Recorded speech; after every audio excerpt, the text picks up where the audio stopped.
With due respect to the next speakers, I would kindly ask to gentlemen in the left row, please take your seats. Oh.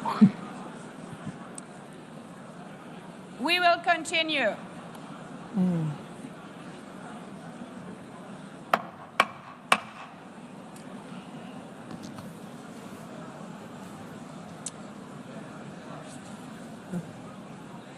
Excellencies, as we are receiving queries, I would like to assure you that don't worry, the UN teleprompters are working perfectly.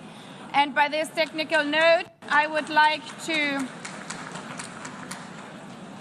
call on the next speaker. The Assembly will hear an address by His Excellency Prabowo Subianto, President of the Republic of Indonesia.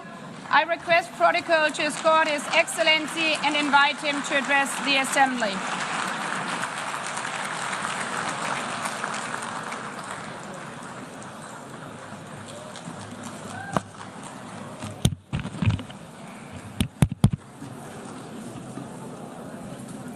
His Excellency, Mr. Antonio Guterres, Secretary General of the United Nations, Her Excellency, Madame Annalena Baerbock, President of the United Nations General Assembly,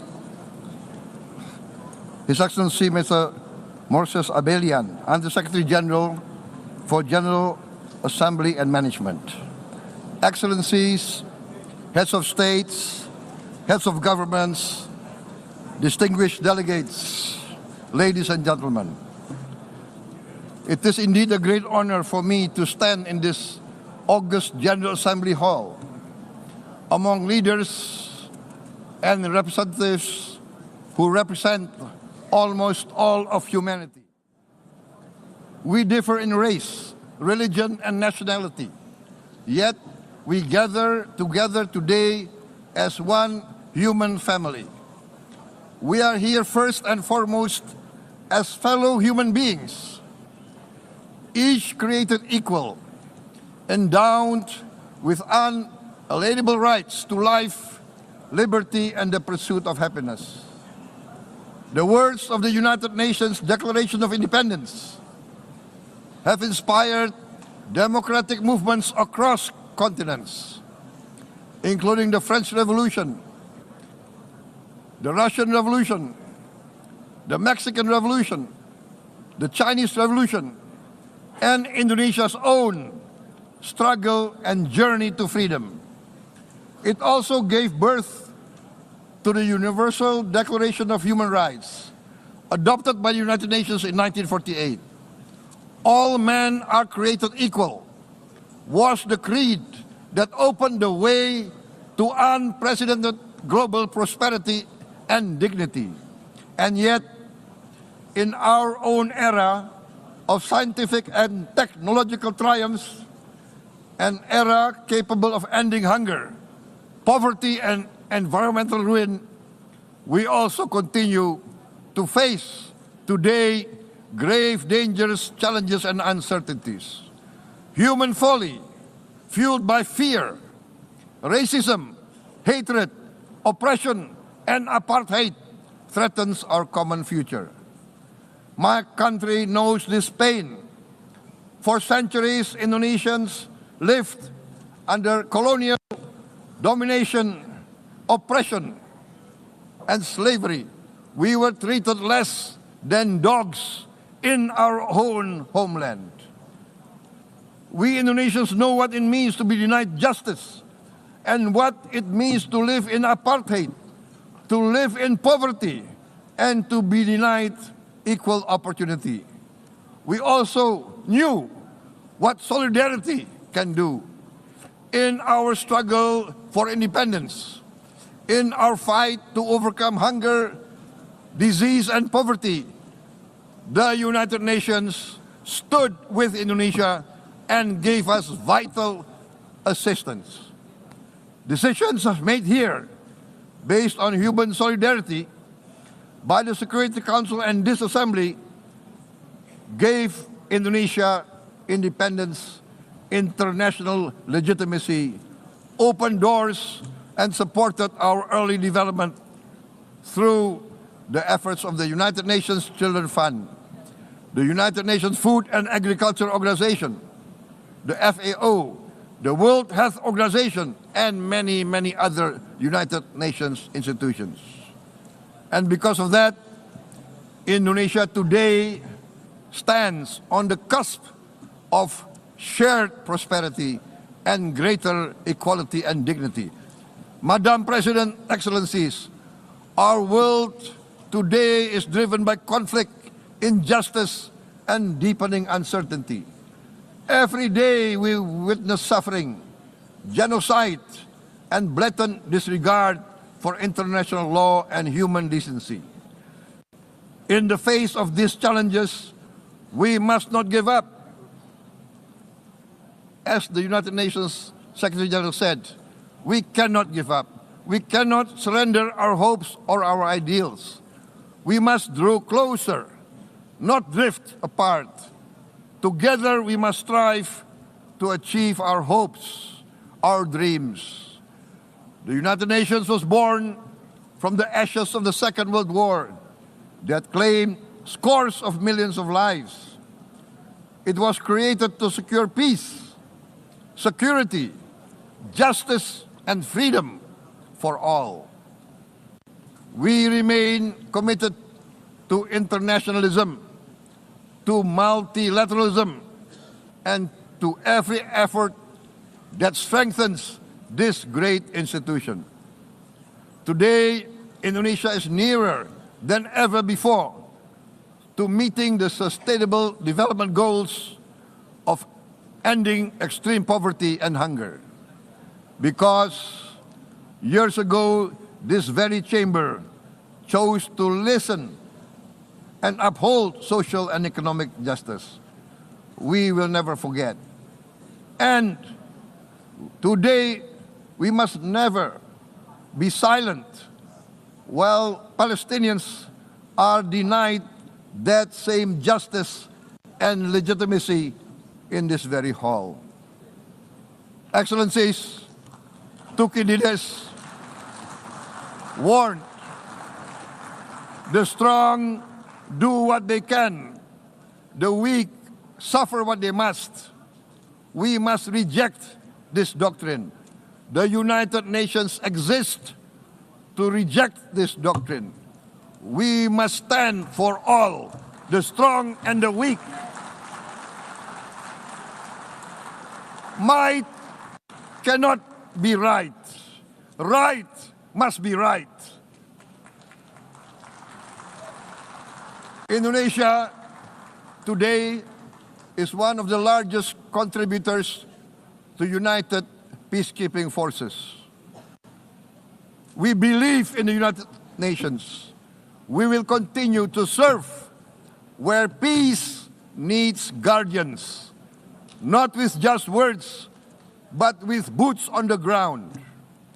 If and when the United Nations Security Council and this great assembly decide Indonesia is prepared to deploy 20,000 or even more of our sons and daughters to help secure peace in Gaza or elsewhere, in Ukraine, in Sudan, in Libya, everywhere when the peace needs to be enforced, peace needs to be guarded, we are ready. We will take our share of the burden, not only with our sons and daughters, we are also willing to contribute financially to support the great mission to achieve peace by the United Nations. Madam President, Excellencies, I propose to this Assembly a message of hope and optimism, grounded in action and execution. Today, we heard the speech of Madam President, the President of the United Nations General Assembly. Yes, it is true what she said. Without the International Civil Aviation Organization, will we be here today? Will we sit in this great hall? Without the United Nations, we cannot be safe. No country can feel secure. We need the United Nations, and Indonesia will continue to support the United Nations, even though we still struggle.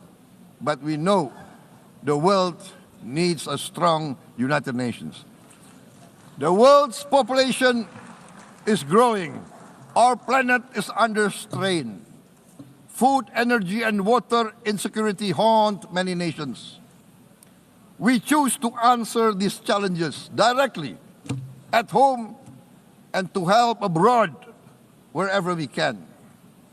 This year, Indonesia recorded the highest rice production and grain reserves in our history. We are now self-sufficient in rice, and we are starting now to export rice to other nations in need, including providing rice for Palestine. We are building resilient food supply chains, strengthening farmer productivity, investing in climate-smart agriculture to ensure food security for our children and for the children of the world. We are confident in a few years' time, Indonesia will be the granary of the world. As the world's largest island state, we testify before you that we are already experiencing the direct consequences of climate change, particularly the threat of rising sea levels. The sea level on the north coast of our capital city is increasing by 5 centimeters every year. Can you imagine in 10 years? Can you imagine in 20 years? For this, we are forced to build a giant seawall, 480 kilometers in length. It will take us maybe 20 years, but we have no choice. We have to start now. Therefore, we choose to confront climate change, not by slogans, but by immediate steps. We are committed to meeting our 2015 Paris Agreement obligations. We aim to achieve net zero emission by 2060, and we are very confident we can achieve net zero emission much earlier. We aim to reforest more than 12 million hectares of degraded forest, to reduce forest degradation, to empower local communities with quality green jobs for the future. Indonesia is shifting decisively from fossil fuel-based development towards renewable-based development. From next year, most of our additional power generation capacity will come from renewables. Our goal is clear: to lift all of our citizens out of poverty and make Indonesia a hub for solutions to food, energy, and water security. Madam President, Excellencies, we live in a time when hatred and violence can seem to be the loudest voices. But beneath this loud noise lies a quieter truth, that every person longs to be safe, to be respected, to be loved, and to leave a better world to their children. Our children are watching. They are learning leadership, not from textbook, but from our choices. Today, still, a catastrophic situation in Gaza is unfolding before our eyes. At this very moment, the innocent are crying for help, are crying to be saved. Who will save them? Who will save the innocent? Who will save the old and women? Millions are facing danger at this very moment. As we sit here, they are facing trauma. They are facing irreparable damage to their bodies. They are dying of starvation. Can we remain silent? Will there be no answer to their screams? Will we teach them that the human family can rise to the challenge? Madam President, we must act now. Many speakers said that. We must stand for a multilateral order where peace, prosperity, and progress are not the privilege of a few, but the right of all. With a strong United Nations, we can build a world where the weak do not suffer what they must, but live the justice that they deserve. Let us continue humanity's great journey of ideals, the selfless aspirations that created the United Nations. Let us use science to uplift, not use science to destroy. Let rising nations help others to lift themselves. I am convinced that the leaders of the great world civilizations of the West, of the East, of the North, of the South, leaders of America, Europe, of India, China, the Islamic world, the whole world, I am convinced they will rise to their role demanded by history. We are all hopeful that the leaders of the world will show great statesmanship, great wisdom, restraint, humility, overcome hate, overcome suspicion. Madam President, distinguished delegates, we are greatly heartened by the events of the last few days, where significant leading countries of the world have chosen to side with history, to choose the right side of history, the path of the moral high ground, the path of rectitude, the path of justice, the path of humanity, to shun hatred, to overcome suspicion, and to avoid the use of violence. The use of violence will beget violence. No one country can bully the whole community of the human family.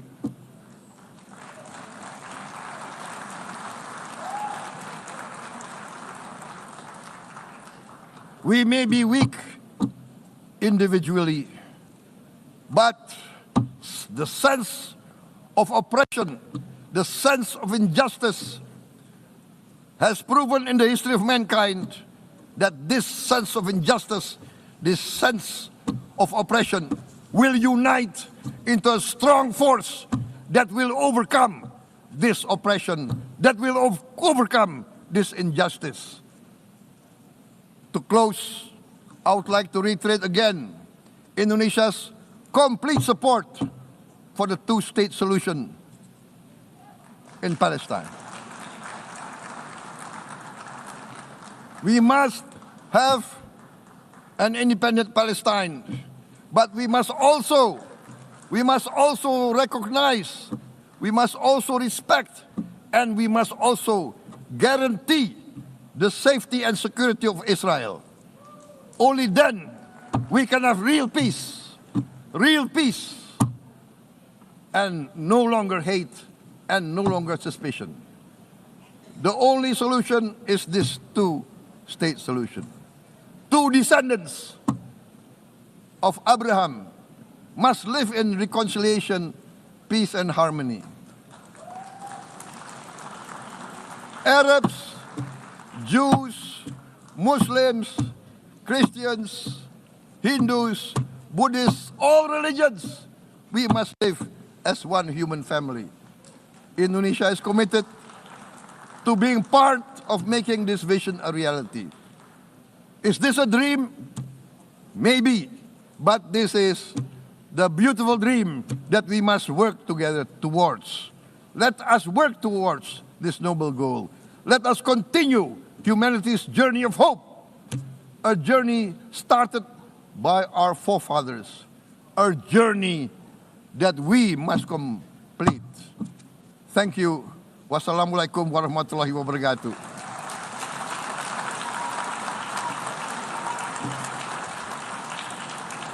Shalom. Om Santi, Santi, Santi Om. Namo Buddhaya. Thank you very much. May God bless us all. May peace be upon us. Thank you very much. Thank you. On behalf of the Assembly, I wish Dan to saudara, Anda kembali di Breaking News bersama saya, Elgin Fridianto. Baru saja Anda mendengar pidato Presiden Prabowo Subianto di sidang Majelis Umum ke-80 PBB, di mana Prabowo sempat mengajak seluruh negara untuk mengatasi kebencian dunia. Dan saudara, kami akan kembali usai jeda, masih akan terhubung dengan pakar hubungan internasional UGM Hadi Sugiono. Tetaplah bersama kami.